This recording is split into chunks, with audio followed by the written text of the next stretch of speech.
Welcome to my new গরিবের পনির recipe. আজকে যে রেসিপি আপনাকে দেখামো এই রেসিপি কিন্তু জীবনে কেউ করছে বলে মনে হয় না। যখন ঝটপট করি গরমকালে আমি কিচ্ছু ভালো লাগতো না, তখন এই রেসিপি করে খাইতেন পাইবেন। ফ্ল্যাশব্যাক।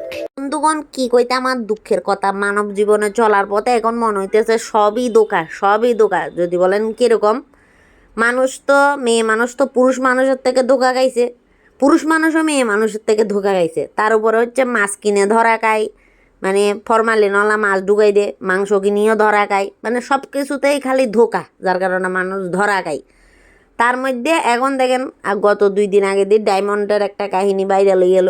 তো এই ডায়মন্ড লক্ষ লক্ষ টাকার ডায়মন্ড যারা কিনছে, কোটি কোটি ঠিয়ার সব গিন বলে আসলে ডায়মন্ড ন, কাঁচের টুকরা। ঠিক তেমনি পনিরের তো অনেক দাম বাবুরে। তার উপরে হচ্ছে পট করি পনির যে কাছে কোথাও পাবো সেও কোনো উপায় নেই। আর কিনতে গেলেও দেখা যাবে যে 2 নম্বর পনির ঢুকাই দিছে, টাকা তো নিয়ে ফেলবো। তো যে কারণে চিন্তা করলাম যে আজকে একটু ধোকাবাজি পনির বানাই। তো প্রথমে অল্প পরিমাণ পনিরগুলারে লাড়াচাড়া করি ভাজি লইলাম। তারপরে কি দিয়ে দিলাম, একটু পরিমাণ আদা বাটা, চিনি, লবণ, হলুদ গুঁড়া, জিরার গুঁড়া, গরম মশলার গুঁড়া দিয়ে ভাজা ভাজা হওয়ার পর তারপরে ঢালি দিলাম গরম দুধ। হ্যাঁ, এটা যদি আপনি কাউরে রান্না করি দেন, এতে জীবনেও বুঝতো না যে মানে পনির ন।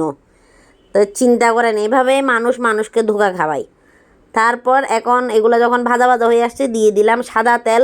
আপনি চাইলে এখানে ঘিও দিতে পারেন।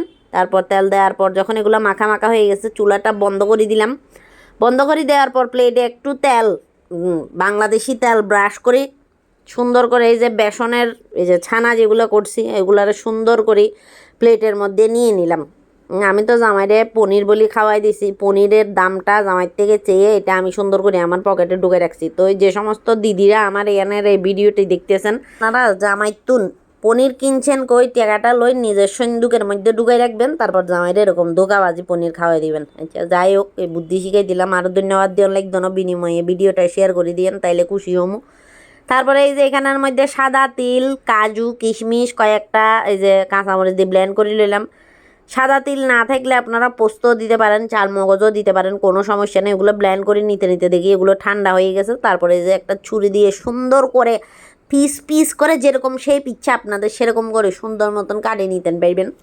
তারপরে এখন এই যে চলে আসলাম চুলার কাছে, কড়াইয়ের মধ্যে দিয়ে দিচ্ছি তেল গরম করে এই যে কেটে রাখা পনিরের পিসগুলো দিয়ে সুন্দর করে একদম উল্টে পাল্টে লাল লাল করে ভেজে নিব।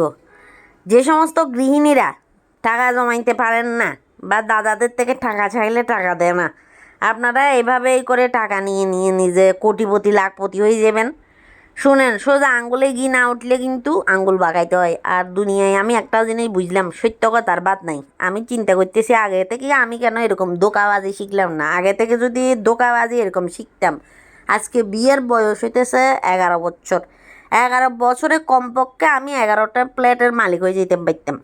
কিন্তু দুঃখের বিষয়, আগে নতুন নতুন বিয়ে হওয়ার পরে দিয়ে আমার এই বুদ্ধি মাথায় আসে নাই। ওই যে মানুষ বলে না যে ধোঁকা খায় মানুষ, চালাক হয়, চতুর হয়, আমারও ওই অবস্থা হয়েছে আর কি বন্ধুগণ। তারপরে এই যে কড়াইয়ের মধ্যে আলুগুলা দিয়ে সুন্দর করে ভাজি নিলাম। তারপরে এখানে সামান্য লবণ, সামান্য চিনি, যেহেতু নিরামিষ রান্না চিনি অবশ্যই দিতে হবে। তারপরে এখানে দিলাম মরিচের গুঁড়া, আর কোনো মশলা দিই নাই।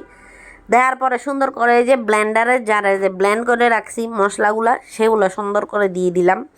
দিয়ে দেওয়ার পরে এভাবে নাড়াচাড়া করার পর এবার আবার ব্লেন্ডারে জাল দিয়ে পরিমাণ মতো ঝোলের জন্য জল দিয়ে দিলাম। যেহেতু এটা বেসনের পনির, তাড়াতাড়ি ঝোল টেনে নিবে, সেই জন্য একটু পরিমাণে পানি বাড়াই দিতে চাইলেও দিতে পারেন, যারা একটু গ্রেভি পছন্দ করেন আর কি। তা আমরা তো গ্রেভি তেমন একটা পছন্দ করি না, কারণ এই রেসিপির সাথে ডালও ছিল। তো এটা একটু মানে আমার মনে হয় আর কি ড্রাই খেতে ভালো লাগে।